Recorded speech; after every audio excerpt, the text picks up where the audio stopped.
During Lent, many times we meditate on the passion of Christ, Christ crucified, Christ at the column, Christ crowned with thorns, and some even we have penitent service and also pilgrimage service for that reason, to really bring into focus what Jesus went through.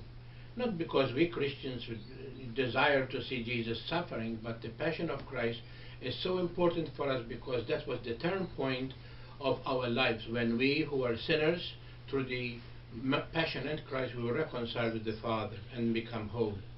But today the church in the gospel take a turn and bring us Jesus in glory, because the church wants to identify Jesus as the Son of the Eternal Father and tell the apostles that this Jesus that they are about to see him going to Jerusalem to die on the hill of Calvary is not some common person, as many of them have witnessed, but he is the Son of God, that after this passion he is going to rise, he is going to come to glory, he is going to come to the glory of his eternal Father. In the first reading today we see how God made a covenant with Abram, and we know that Abram was a man from Mesopotamia, and he was asked by God to leave his country and go to Canaan, and how he went from Ur to Canaan without knowing why he is going there. But in the meantime he promised him that he will make him a father of a great generation. And today God wants to test him, and he said to him through the angel, go and bring these animals. And he cut these animals in half, but not the birds, and he stayed with them because the birds of prey was coming to destroy them. And in the evening he saw the fire to consume them. That God was so pleased with what Abram did, and he said that with you I make this covenant and I will not regret it, that I will bring this country, will give it to the people that comes from your loins, from your descendants. And then we go in the gospel and see that this Jesus now is closing the Old Testament book. And when we see Moses and Elijah, representative of the law and the prophecy, Jesus now is the fulfillment of the Old Testament. The prophecy and the law that was given by God, and the prophecy that now was proclaiming or prophesying what's going to take care of Jesus, is now together in the person of Jesus Christ.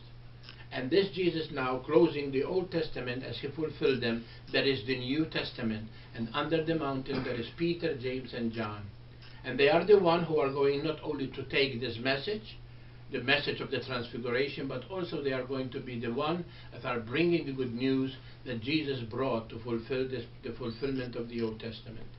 And we know that this Peter, James and John were, as we say, all about dozing to sleep, but all of a sudden when they saw the scene, they came alive, they came awake. And Peter said to him, how beautiful it is, this sight. I don't want to disappear. I want to bring 3 tents here, and I will build them here so that you can rest in them.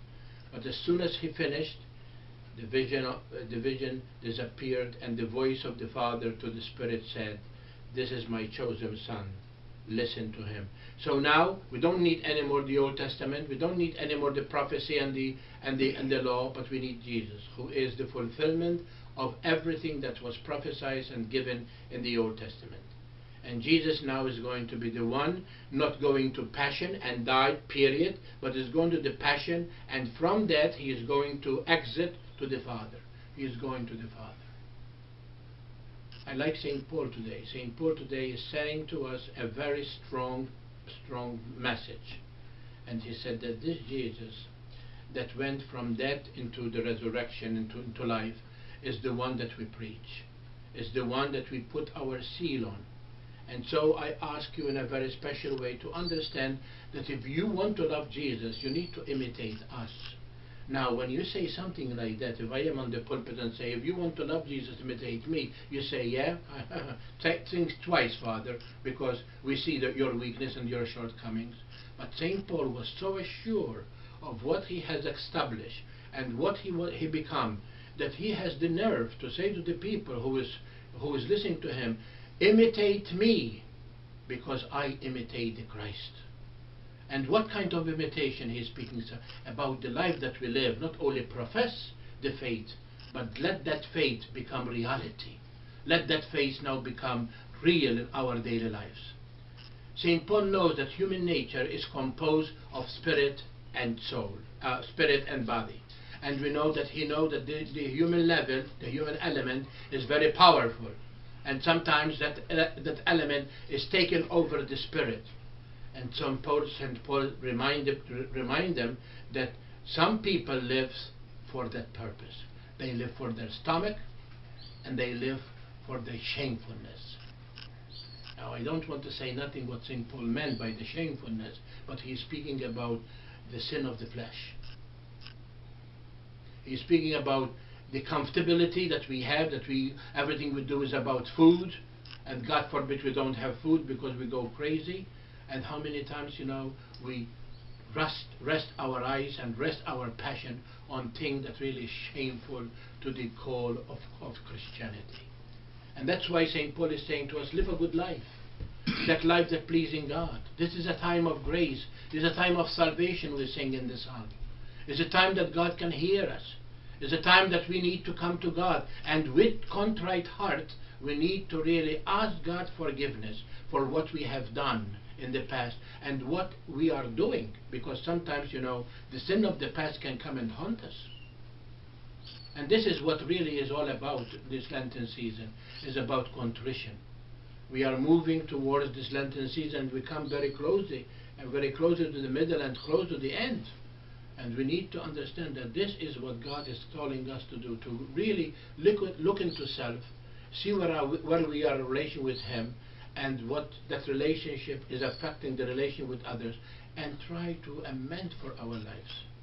Make a promise that you are going to confession this Easter, before Easter, so that the Easter celebration will be an Easter really of transformation from evil to goodness, from darkness to light. And that exactly is the message today, dear people. So I ask you in a very special way to really understand that this message of transfiguration is not just the beauty of Jesus in the glory, because we know that He was with the Father and He is with the Father again. But He is asking for us to transform ourselves from this kind of life that we are living, as St. Paul said, the life of stomach and shamefulness, to the life of grace and life of light. This is the message that the Church offers us today. What is those moments in our life? What are those moments in our life that are dark? And we need to change them into the light of Christ. What are things in our life that bring us down from the relationship that we have with God?